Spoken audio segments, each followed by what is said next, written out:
Hello, everyone. I'm Susan Finch, and this is SLMA Radio, and as you can tell, too, SLMA Video. We are getting ready to launch SLMA Live, which is our new broadcast station that we are going to feature shows from several companies on a weekly basis and a daily basis. So today's guest is Shelly Kramer, and you're the CEO, aren't you? I am. Of V3 Integrated Marketing / Kramer and Company, and I loved her story on Google Plus, where all of us get to give our little tagline and describe ourselves, and that she says that she's an integrated marketing and digital strategist, geek, tech lover, idea generator, gadget addict, wordsmith kind of gal. That's fun, and so I wanted to bring her on to talk about integrated marketing strategies. So without further ado, I want to introduce Shelly Kramer. Hello, everybody. Thanks for joining us today. It's great to be here. Well, I'm very glad to have you here, Shelly. I keep running into more and more people that want to talk on, they speak on this topic, and some of them speak from a lot of experience like what you have, and some know they need to do this, but they have no clue what it actually means to have an integrated marketing strategy. They think it means, okay, I'm covering Twitter, Facebook, and LinkedIn. Okay, I'm done. That's not it. So, that's not it. No. Tell me your idea of integrated marketing strategy. Well, I think that integrated marketing is not new, and it's not hard to understand or anything else. It's just something that we haven't been paying attention to for a long time. And an integrated marketing strategy is making sure that what you're doing offline is connected to what you're doing online. It's making sure that what your sales team is doing is connected to what your marketing team is doing, which is connected to what your product development team is doing, which is connected to what your customer service team is doing. And it's really kind of breaking down the silos within an organization, which is such an overused term, but there's no better term to describe the way our business organizations have been built and have been running for many years, and that's truly not the path to success these days. So I see, maybe I'm wrong, but I see the biggest hurdles usually come, you mentioned a lot of different divisions and departments. Sales and marketing seems to be where the biggest clash is. Mm-hmm. I speak on this topic a lot, and I was actually just I'm involved with the Integrated Marketing Summit. Oh, go figure, integrated marketing. And when is that coming up? When is that? Well, and I'll share some information about it. We actually it's a conference that's a multi-city conference. We were in Atlanta last week. We were in San Diego a couple of weeks ago, which is where I met your colleague. And we're going to Minneapolis and to Raleigh and to a bunch of different cities. So anyway, I'll share information on that. But let's make sure I didn't completely and totally lose my whole train of thought. Okay, so one of the things that I talk about a lot, because I find a lot of marketers coming to these events or to me wanting to try to get their arms around content. Everybody's got to do content. Everybody's got to be a content marketer. And really, I think before we start there, we have to back up and understand what's happening in the world of marketing and how that impacts how all of us marketers kind of attack what it is we need to do. And it used to be that information was scarce, okay? And so advertisers and brands controlled those channels.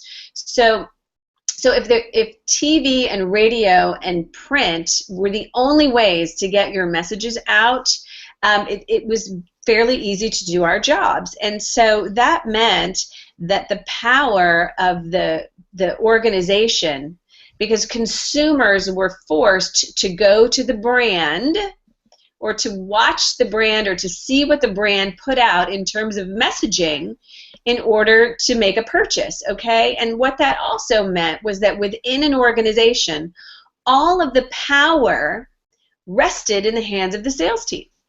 Okay? Right. We control the message, we control the access to the message, we control the information. You want to buy something, you have to come to us. And so marketing was just there to kind of support the sales team. Well, as our world has changed and as the web has changed how consumers get information, and we've all heard the term that it's a consumer-driven economy, which is very, very true. But now information is everywhere. As a matter of fact, scarcity of information no longer exists. And there's all kinds of data out there ranging from anyway, especially we do a lot in the B2B space, but I think this is true across B2C as well. Consumers, actually I'll back up and say Google did some research called the Moment of Truth research, and they did this research in 2010 and 2011, and in 2010 they found that consumers typically went to about 5.4 sources to help them make a decision on what to buy, product or services. 1 year later, that number doubled. So in 2011, consumers went to 10 point something sources. And the thing that changed all that, okay, so today, there's no barrier to information, and the only thing that gets in your way when it comes to making a decision, the only thing that can lead you down the path of making a bad decision is being too lazy to find it, because it's there. Right. Okay, or not knowing, where to go.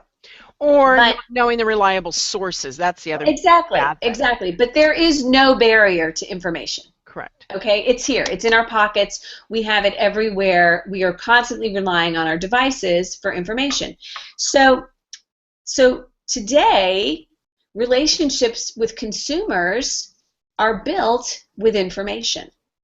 And another truism, this actually comes from some research from Kissmetrics, is that 96% of people who visit your website aren't ready to buy.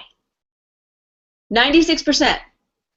So if your website is not constructed in such a way that the content lays out the value proposition for them, not, oh my God, we're so awesome, we've won all these awards, these are our clients, which is how most websites are constructed and how most messaging is constructed, but instead address things like, you have a problem, we have an answer. You wake up worrying about this, we wake up worrying about it too. Here's a solution. And as marketers, we're not thinking about that, and we're not thinking about the fact that information is so abundant, and in fact we are constantly, as consumers and as marketers, I believe we're on data overload all the time. So it becomes so marketing becomes an exercise not in how much content can we produce, how much advertising can we produce, it's how can we provide information to consumers that help them along the path of making a purchase decision. And ultimately, how can we connect with them in a way that they can become a lead, that we can nurture, that we can solve a problem for, which means selling something to, and then how can we continue to keep them happy and satisfied and everything else. And so then when you think about integrated marketing, you have to think about how your marketing is impacting the customer along every step of their journey. And we're not doing that. No, we aren't. We're not even close most of the time. We're not even close. No, they're rare exceptions. And it's interesting, when I run across those clean, simple, let me solve your problem sites, it feels like fresh air. Right. It's like, oh, they get it. Or I know what they do. Well, that, and I almost think I take it quite personally, and it's, they get me. Yeah. This was for me because I understand it, and it's exactly what I was looking for. And suddenly I want to be their champion. I want to share that information and their site and their company. It's like, oh my gosh, these people are great. Right. Right. And I think that what else happens, though, is, and I'll give you an example from my own experience. It happens all the time with clients very, very large and with clients small. Actually, it happens more often with really big clients, enterprise-level clients. But say, for instance, data shows that trade shows remain a tremendous opportunity for leads and conversions. And it only makes sense You're there, you're in person, you're hanging out, you're having conversation eye to eye, you're starting down the path of building a relationship, everything else. But I might have a client that's sending 10 staffers to the biggest industry conference there is in their space, okay? And maybe 3 of those people are actually presenting at a conference on various topics. Well, what's happening in advance of these conferences is, what's happening that's the way that we used to do business is that the people, the way we used to do business is that you packed up your briefcase, you made sure you had plenty of business cards, and you went out on the road. And you stood on the trade show floor, and you shook a bunch of hands, and then you collected your business cards, and then you went back and worked the leads and everything else. And I'm not saying that that's not still, to a certain extent, important, but I think there's so much of the marketing equation that should be done, and the sales equation that should be done well in advance of that. Think for a minute how much money is involved when you're sending a team of 10 people to a trade show that lasts 4 days. Right. Your booth, their salaries, their lodging, their food, everything. Okay, so say, for instance, again, you have those 10 people going, you have 3 people presenting. I find almost across the board that nobody on that team is stopping to think, I wonder what my LinkedIn profile looks like. When was the last time I did a status update? How many people am I connected to? How many people might I be connected to that might be going to this group? How could I use LinkedIn in advance of this trade show to make some connections and get some interest in what I may be presenting on, make some friends, build some relationships? Well, I'll tell you what I see happening, 0.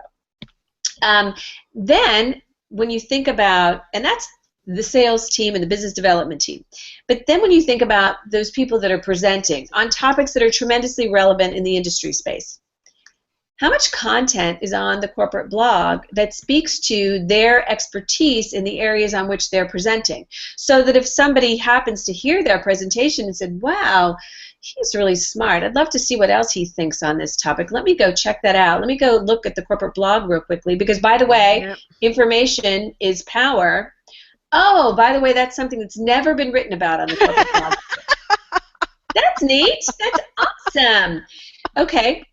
Then let's look at what's happening with those 36 hours of preparation time per person that was spent developing those decks to present at industry conferences. What are we going to do with those decks? What are we going to do with those decks after the conference? Oh, they're just going to stay on my desktop. I'll use those for pull pieces of that from some other presentation.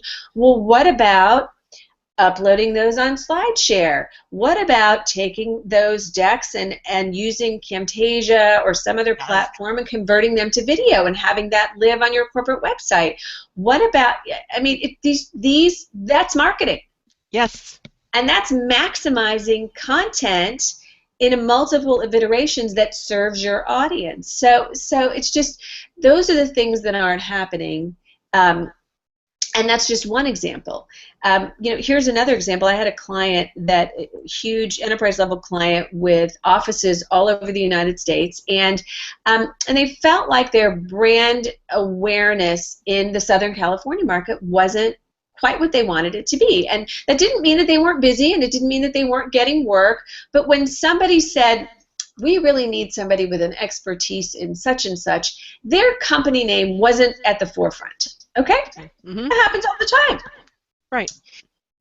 So they decided that what they were going to do was to do a display campaign in the local business journal. Smart? Business journal, business people, I read the business journal, business people read the business journal. But what happens with marketers a lot of times is that we are very accustomed, and senior leaders are very accustomed to approving marketing spends that are related to display. Okay?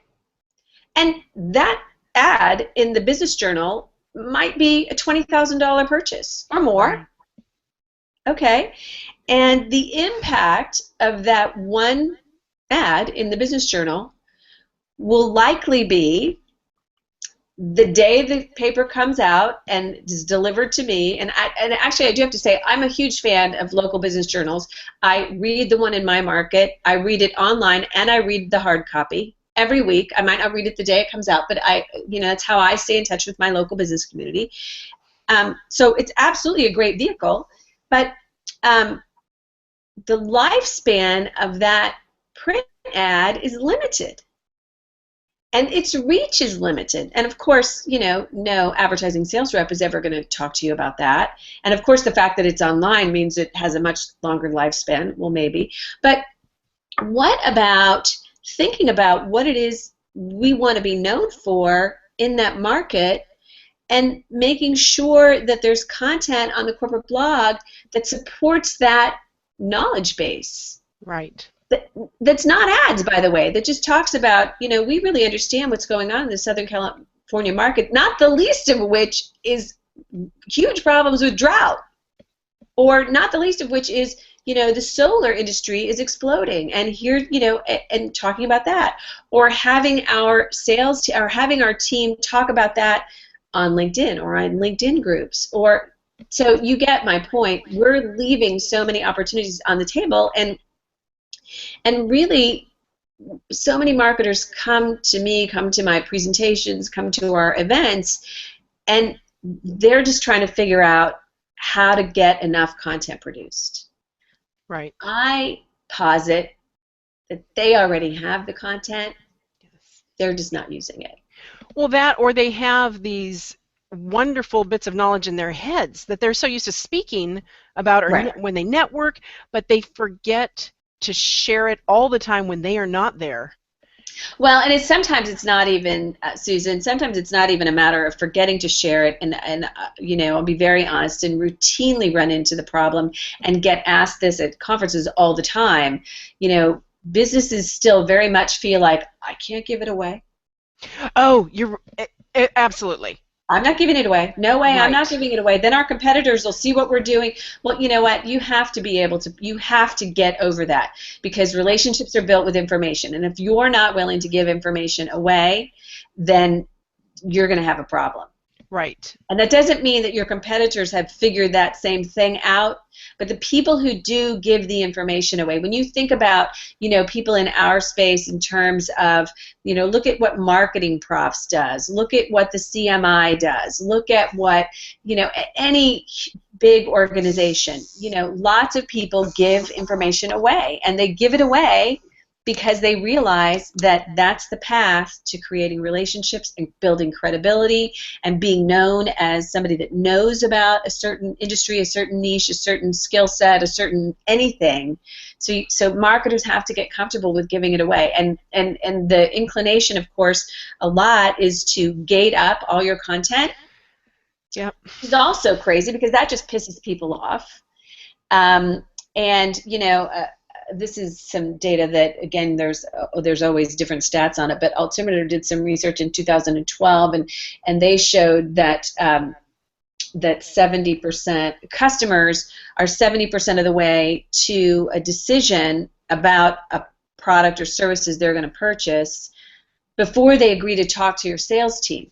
So if your strategy from a marketing standpoint is to gate content and to start having your sales team call and harass these people from those early stages, and there's a buying journey, and early on in that journey, people are just looking for information because they know how to vet vendors, they know what they need, and they don't want to talk to 50 salespeople, and they don't want to take all those calls. They want to get closer to making a decision before they're ready to actually talk to somebody, sit through their demo or whatever. So when I see people gating content, I always cringe a little bit too. I do. I mean, LinkedIn is the perfect place that happens more than anywhere I see.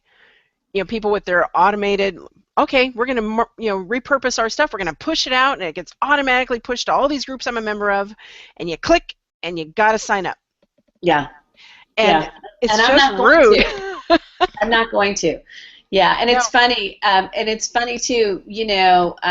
and I'm a huge fan of LinkedIn. I think it's tremendously valuable, but I think there's an inherent risk associated with using LinkedIn messages as part of your sales strategy, because what happens is, I got an email from somebody, and it was a campaign from somebody that was selling me LinkedIn corporate training. And I was traveling, and I happened to, I saw this email, and we tend to look at LinkedIn emails because they come with credibility attached to them. And what she was selling is something that I do. So your filters haven't filtered me out, and what you've done now is you've pissed me off because you've spammed me, instead of making it a friend or an ally. And which, by the way, I write about this all the time. This might be something, I interview people all the time. I'm not adverse to interviewing somebody that does some of the same things that I do. I could learn from them. You know what I'm saying? But the fact that you haven't paid enough attention to who I am and what I do cancels out any hope of a relationship that the two of us could have, because you pissed me off. And I think, and a lot of consumers feel, you feel that way when you have to sign up for something. And it's like, yeah, no, I can find this somewhere else. So. Right, because all it tells me too is they are already going to not have respect for me, and they will abuse their list. Right. It's a lead gen. It's too clearly a lead gen exercise. Right. Yeah. And I would much rather have somebody spend the time to go look at my site, pay me a compliment, go ahead and flatter me on something I've written. Even if it's a lie. I don't care. Make my morning. Tell me how wonderful and inspiring it was. But at least let me know that you've at least checked out what I'm about. But see, people don't want to do that. Marketers don't want to do it, and salespeople don't want to do it, because we are so used to the easy button. And I can't tell you how many times in LinkedIn groups I see marketers, very senior level marketers, saying, now what platform do you use to push your message out across all your social media platforms? And I might be the only person that stands up and says, that's the worst thing on the planet to do. Stop it right now. Yes. Because there's all kinds of other people going, but I read this, post about social media in 5 minutes a day, and, and there's a different audience on Google Plus than there is on LinkedIn, than there is on Twitter, than there is on Facebook. And if you're not going to respect them, nobody's going to pay any attention to you. But there are many, many, many senior level marketers who fully believe that that kind of automation is the way to go. And well, I find that with my smaller clients, especially because they're always looking to save. They want to save. It's like, well, that'll save me from having you write a custom message for each one of those things. If we just push it, it's all done. And it can be done whenever I want to post at midnight, and it's done. And you're not gaining anything. Let's track some results associated with that. I was talking to a prospective client a couple weeks ago. It was a law firm, a very successful law firm in the New York, New Jersey area, and someone had referred him to me, and he wanted to dominate the space, the domestic relations space. And I laughed, and I looked at his website, and then I had a conversation with him. And what was interesting, compared to many law firms, and I spent 10 years as a paralegal, and I also have a lot of experience in the domestic relations field, so they speak my language, and I speak their language. And so I'm having a conversation with him, and he's not a lawyer. He's a marketing guy, and he's a smart guy, and he's done terrific things. But what I saw was that they were doing a lot of different things, and they were doing them a little bit right. So they had a blog, and they were doing SEO, and they were doing, they had social media presence, and so they were doing these things. But as I spoke with him, I learned that they had a full-time SEO person on their team. They have a full-time person doing content on their team. And they have a full-time person doing social media on their team.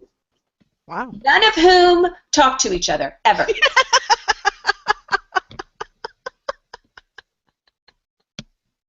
Okay. So we're probably talking about $100,000 plus in salary. And he thinks that I got SEO covered, I got social covered, but there's no connection. And we laugh.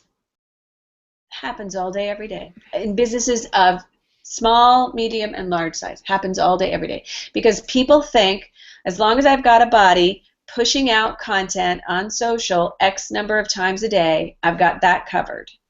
And may or may not have a blog, and I'm pushing out content there that may or may not just be advertising content, and today you can't do any kind of SEO without content.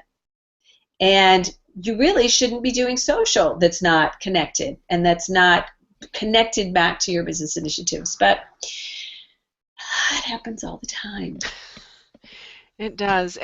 And not considering, I had my own lesson.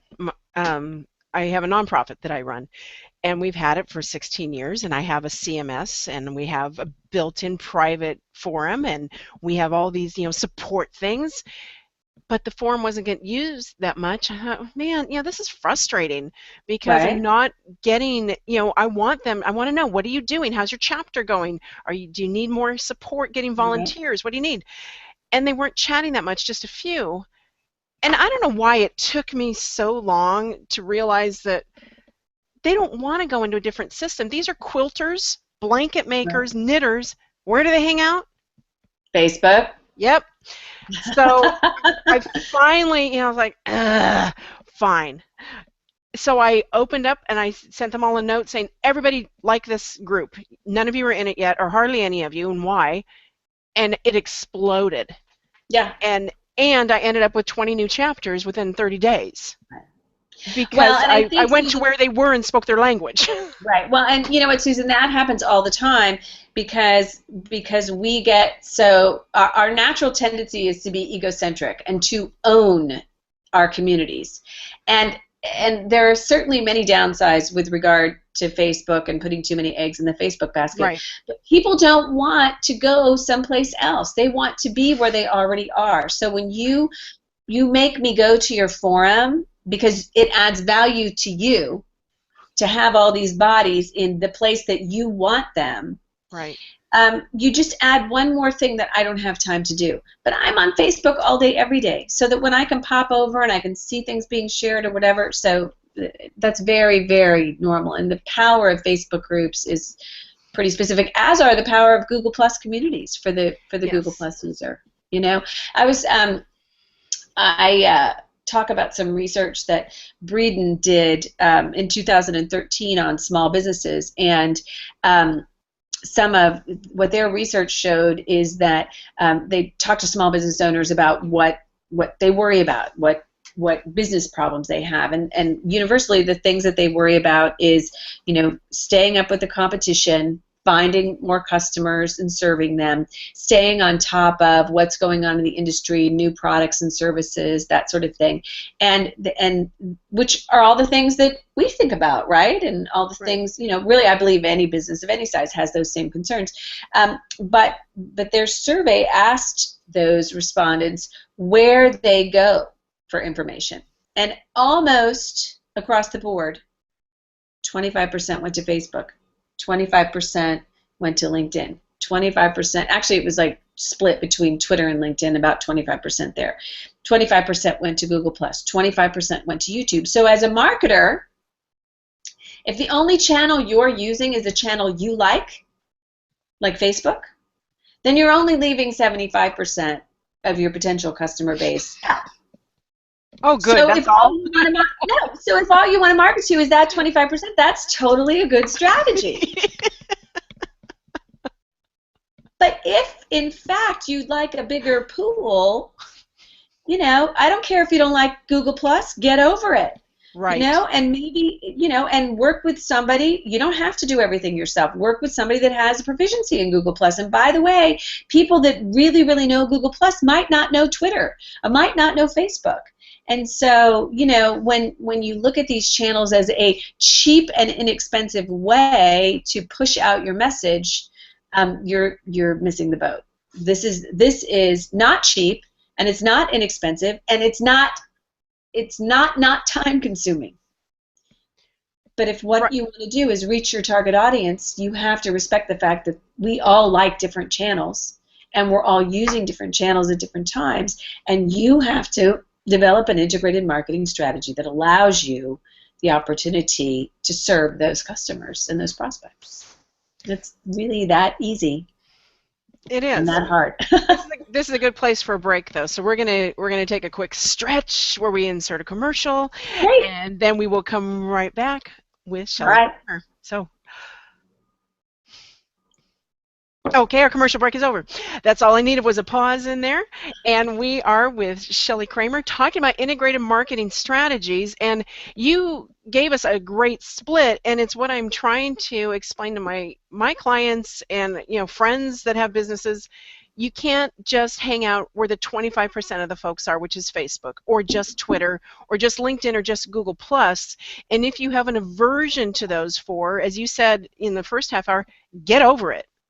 The thing that we're all starting to realize, I know especially with Google Plus, I've heard enough friends in businesses saying, I just tried it and I'm doing more video and I'm expanding those posts and really putting great descriptions in and putting in the timestamp so they know, hey, if it's an hour show at this part, this might be the part you like at the 30-minute mark, go there, and Right. annotating it for YouTube. And then they write about it differently on Google Plus Because that's a YouTube consumer wants certain information. They do. And a Google Plus consumer wants certain information. And some people don't love watching video. And so if you're just going to leave your efforts there as opposed to writing a blog post that kind of transcribes the video and lays out the key points so that I don't have to watch the video if I don't want to, you have to treat people, you have to respect their preferences. Yeah. But you brought up a great point, though. This is not cheap and easy. If you're thinking it is, and you're hitting the easy button and automating everything, you're going to lose, and it's not going to be even worth the money you're saving in that small investment. Whereas if you had done it right, your return is going to be so much greater if you write real content tailored to those venues. And you don't discount any of the great big venues where everybody is. You have to build the trust, your authority, your credibility by giving away information. Get over being paranoid about sharing things that your competition might find. Just do it better. Right. Well, and and I also use when you're trying to figure out who to hire or who to buy from, look at who practices what they preach.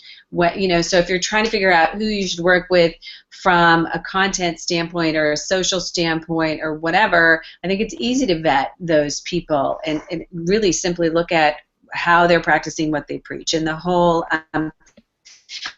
we have an agency here in Kansas City that's an amazing agency that does terrific work, and of course, like everybody, they're an integrated digital agency, but they don't have any presence in the social media space. And for instance, if you go to their Twitter page, it says, "Oh yeah, we're not doing much here. We're too busy doing that for our clients." And to me, they think that sounds neat, but to me it's like, okay, and you sell these services and we're just supposed to take you at your word that you know what you're doing. Well, that's neat. So I think you have to be really careful. I was looking this morning, I wish I had it at my fingertips. I was reading a post, a media post overview of South by. And he was talking about, of course, it's so hard to get anything done because, it's a huge conference and you're hanging out with all your internet friends and you're, going to parties and you're reconnecting. And there's so much value there. And one of the things that he said was, it's become easy for people to overlook the importance of the conference itself because it's so much fun just to go and not spend $600 on a badge, but then you miss what could be valuable content. But the other thing that he said was that, it has become a place where brands and brand marketers and agencies are sending their teams. And the conversation that he is having with people is that, people largely still don't understand this. I see this at the Integrated Marketing Summit all the time. The people that come to these conferences are people who truly do understand, even just a little bit, the importance of integrated marketing, the importance of leveraging the web to drive leads and sales, the importance of connecting what you're doing offline with what you're doing online. But the buy-in and the understanding of that from senior management, from others within the organization, from the sales team, you name it, is far from happening. And so marketers are really very accustomed to kind of beating their heads against the wall, and we have conversations like this, and I think that it's important. You know, I get very frustrated with thought leaders in this space because, pardon me, they like to throw people under the bus, and they like to make statements about, you know, I can't believe people are so stupid that they haven't figured this out yet, or I can't believe everybody on the planet doesn't have a corporate blog and doesn't understand the power of that, or I can't believe people don't know how to do social better. But the reality of it is I believe that we're very much still in the wild, wild west of these days, and a lot of what people like me and people like you are doing, you know, we're throwing a bunch of stuff up against the wall, and we're seeing what works and what drives traffic and what drives leads, and testing and measuring, which is truly the path of marketers today. And that is not going to change anytime soon.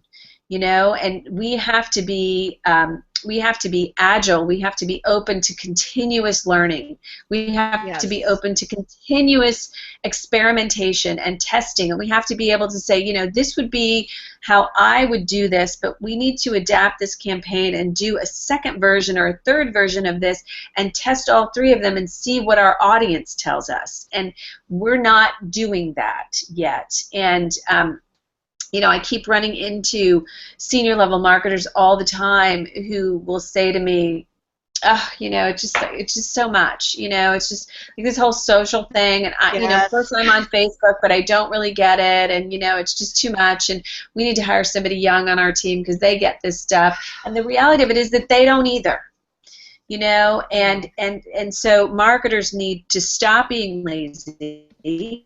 That's exactly what it is. They need to understand that we have to work and commit ourselves, or find new jobs, but we have to commit ourselves to the process of continuous learning. And I feel like on a regular basis, you know, if there's this much in the world of marketing that I could possibly have my head around, I feel like what I really have, and I'm pretty dialed in, is about this much. Because marketing has gotten so sophisticated, and so many, you know, there's email marketing, and there's social media, and there's content, and there's traditional, and I mean, there's just, you know, and then we start talking about imagery and the importance of podcasting and how all of these things work together and serve our audience. And so I think so, and I love marketers, absolutely. I'm a 25-year marketer, but my secret to success is that I am every day learning and exploring and testing, and never being content with what I think is the right path or what my preferences are, and really very committed to serving my customers and my prospects, and I think that marketers really need to learn to think that way. What I hear though too, I mean, you touched on it a little bit, that we need to hire a younger person to do this. That truly isn't the answer. You know, I prefer a more seasoned person actually that has had experience at several ends of everything, that are, you know, the senior people or the more seasoned people that are willing to accept the fact they don't know much, because I know I don't. It is such a daily learning thing. I'm willing to learn. I get excited to learn and try out new venues, try out new techniques, try out a new method, anything, if it might give a better result. And I think, you know, the one thing that I've learned as well, and I can see it with you, it's removing, you know, yes, we want to have pride in our work, but you got to remove the ego from it and have the common goal of, let's just make this a success. I don't care who on our team does it. I don't care how we get there, but let's just figure out, you know, and keep trying until we figure it out, and then we're going to review it again in a few months, and we're going to change it again.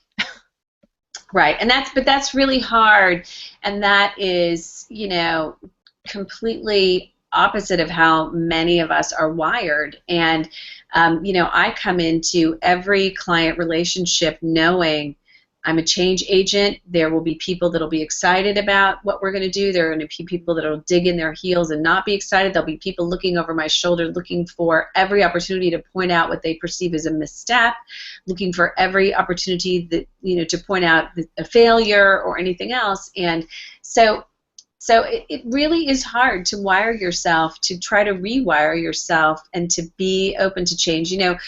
I end a lot of my presentations with a quote from Charles Darwin, and people think that one of the most memorable things that he said is related to survival of the fittest. And what he really said is that those who survive, and I'm paraphrasing here, but those who survive are those who are the most adaptable to change. And that's true across every aspect of our world and our society.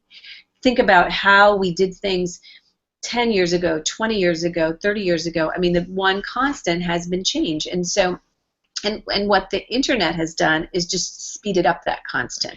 Yes. So you very much have to if you're not comfortable with change, you got to figure out how to get comfortable with change. If you don't love learning, you got to figure out how to get comfortable with learning.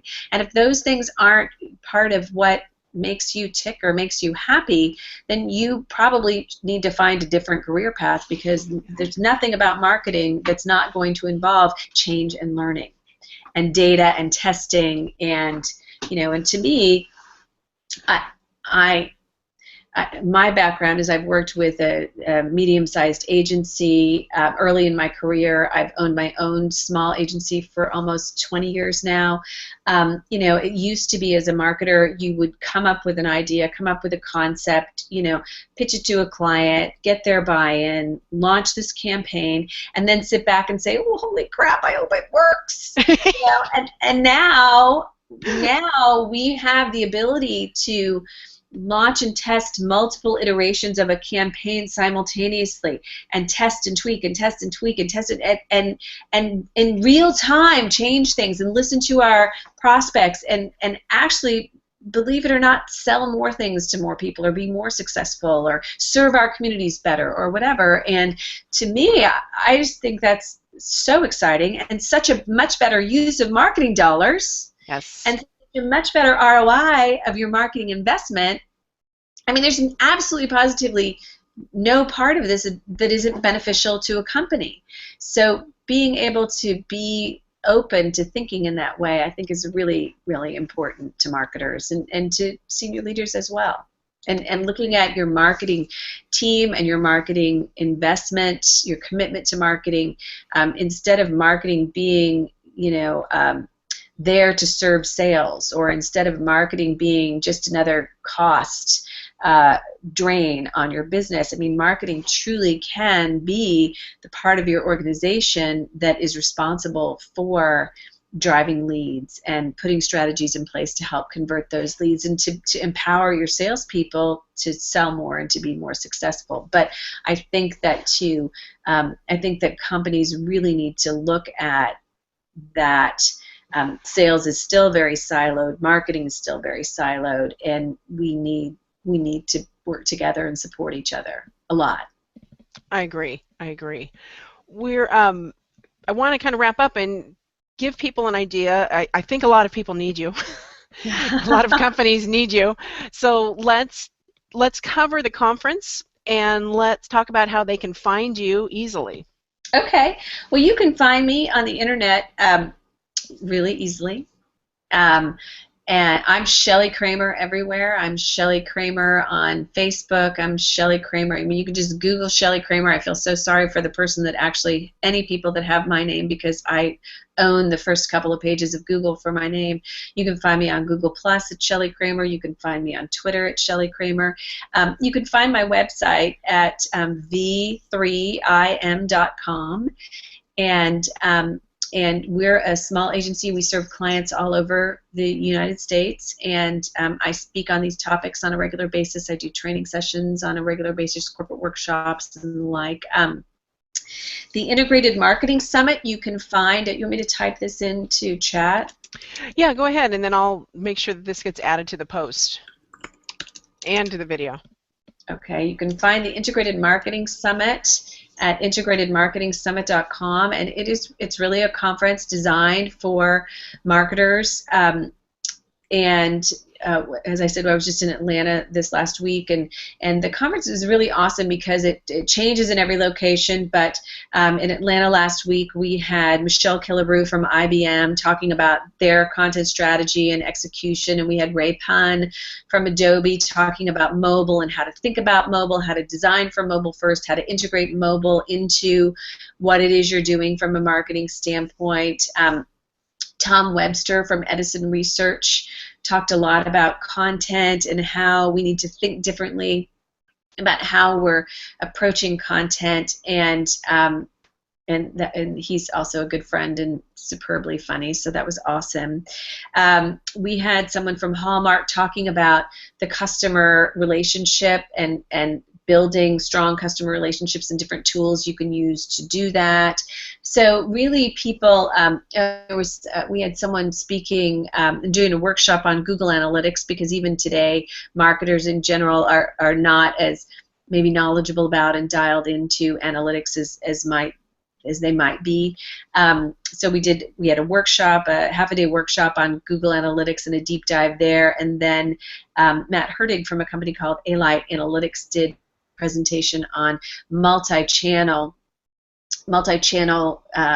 conversion tracking or multi-channel attribution, and by that I mean that today a customer journey might start on a phone or a tablet. Think about how many times you've been somewhere and you've looked up something on your phone or your tablet, and then you've thought, oh, this is too much trouble, or maybe they don't have a mobile enhanced website.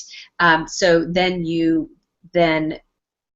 go back to that website on your desktop, and you might get some information, you might make a purchase, that sort of thing. So Matt's presentation covered multi-channel attribution and how to track that and how to serve up content based on different platforms and how to track it. So it was really, really interesting.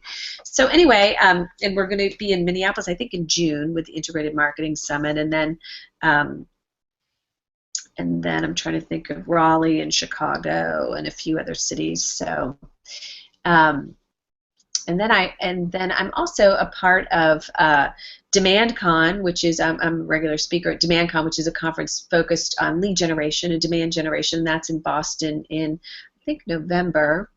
And so if these are things you want to learn about, there's also the Marketing Profs B2B Forum, which is in Boston in October, which is a great conference. So there's lots of places you can go as a marketer to learn about these things. If you have any questions, of course, feel free to reach out to me. So. I'm noticing too, some of these conferences are catching on to the fact not everybody has the budget to travel. Right. As great as it is to meet in real life and to finally put the true face, the gestures, and everything together, they're doing virtual tickets to some of these too. Yeah. So, which is a great way to get a recap or to get to see the sessions later on if you were unable to attend. But there is nothing like being there. As much as we want to think we're in a totally virtual world, we're still humans, and it feels good to be with others. Well, and I'll use an example from Atlanta.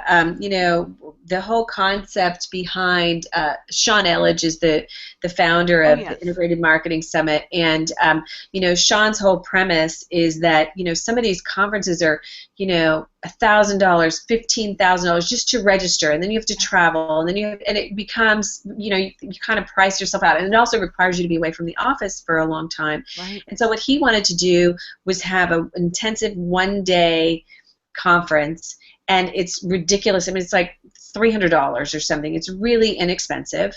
And to be in some of these sort of second-tier cities where there's lots of smart business people going on, but you don't have to travel to New York, you don't have to travel to major cities, San Francisco, that sort of thing. And then the other thing that Sean always tries to do is to do a series of workshops either the day after the conference or the day before the conference, so that people that want to dial into something more specific can, for an extra, I don't know, it's like $250 or something, get some hands-on workshop training for half a day. So But what I also find is, for instance, in Atlanta, our workshops were on Thursday and the conference was on Friday, and a bunch of us stayed on Friday night. And so it was me and Michelle Killebrew from IBM and Ray Pun from Adobe and several other people. Don Levy, who's a film producer in California, and he was the ending keynote. But several people from the Atlanta area stayed, and what happened during that after conference networking is that there were a group of maybe 15 or 20 of us, some of whom were Atlanta dwellers that didn't know each other, that had businesses that were complementary to one another's, that, by the end of the conference and by the end of the networking, were committed to working with one another. And so there's just so many opportunities to collaborate with one another, to send one another business, but that doesn't happen in a virtual conference. So it really makes sense to get off your butt and go when you can, and when you can afford it. Well, the group that I went to, I was telling you about last night, Networking with Wine, okay. here in Portland.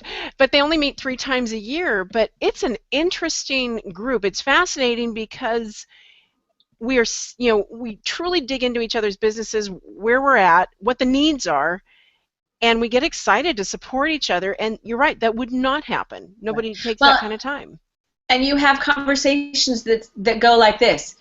You totally need to connect with so-and-so. I'll make an introduction. Oh my gosh, you need this? Yes. This is the best person on the planet. But you have to be together. You have to be just relaxing and having those casual conversations before that, and when somebody makes a recommendation based on a relationship, that's a very, very hot lead. Yes. So I think that we need to understand that we need to get away from our computers. We need to hire a babysitter if we have to.